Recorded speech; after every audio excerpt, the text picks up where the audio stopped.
చొప్పున పొదుపు చేసుకొని అందులో 70 లక్షల రూపాయల వరకు రుణ సౌకర్యాన్ని వారు స్వతహాగా ఏర్పాటు చేసుకున్నారు. సుమారు 700 మంది సభ్యులు ఈ సంఘంలో ఉన్నారు. మరి స్వయం ఏదైతే వారి యొక్క ఆ నిధుల్ని సభ్యులు ఎవరు అడిగినా కూడా వారికి ఆర్థిక సహకారం అందిస్తూ ఉన్నారు.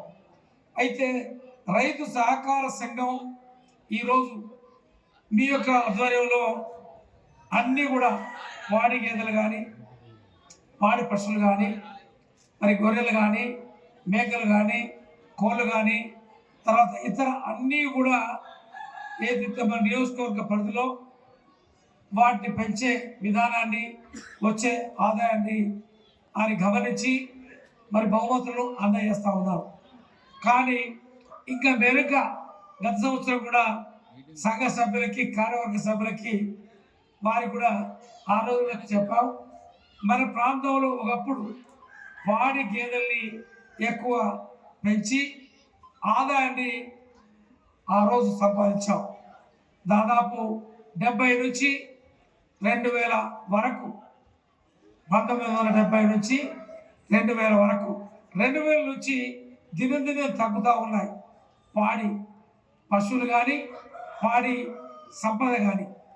మరి ఈరోజు వ్యవసాయంతో పాటు మరి పాడి గేదెలు పెంచి మరి అందరూ కూడా ఈ సంఘ సభ్యులు వ్యవసాయం ఉన్నవారే, ఈ ప్రాంతంలో ఎక్కువ వ్యవసాయం రైతులే, వారిని ప్రోత్సహించి ఆదాయం వచ్చే విధంగా మీ పరపతి సంఘం ముందు ఉండాలని చెప్పి వారికి ఈ యొక్క సంఘానికి పూర్తి సహకారం శాసనసభ్యునిగా ప్రభుత్వం నుంచి వచ్చే చేయూత, ప్రభుత్వం నుంచి వచ్చే రాయితీ మీ ద్వారా వారికి అందజేస్తారని చెప్పి ఈ సందర్భంగా మనం చేస్తా ఉన్నాం.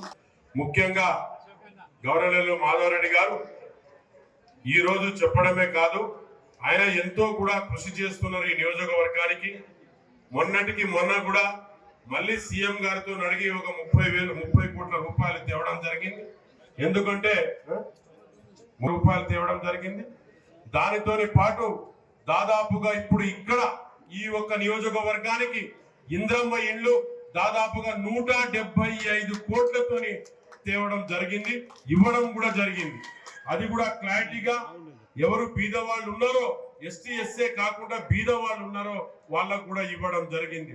175 కోట్ల రూపాయలు సీఎం గారి నుంచి, గవర్నమెంట్ నుంచి తేవడం జరిగింది.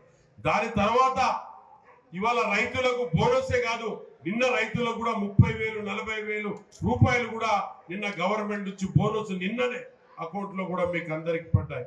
మహిళా అక్కలకు, సోదరులకు కూడా ఈ ఒక్క నియోజకవర్గానికి కూడా దాదాపుగా 500 కోట్ల రూపాయలు ఇవాళ డాక్రా గ్రూప్ మా అక్కలకు, చెల్లెలకు, అమ్మలకు తేవడం జరిగింది.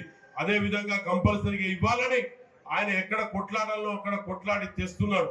కాబట్టి అదే విధంగా ఇక దాని తర్వాత రైస్ కానివ్వండి, ఇవాళ కరెంట్ మాఫీ కానివ్వండి, రైతుల రుణమాఫీ కానివ్వండి, బోనస్ కూడా ప్రతి ఒక్కరికి పడేటట్టు చూస్తున్నారు. Local to global news at your finger tips. మీ చేతిలో ఒక ఆయుధం.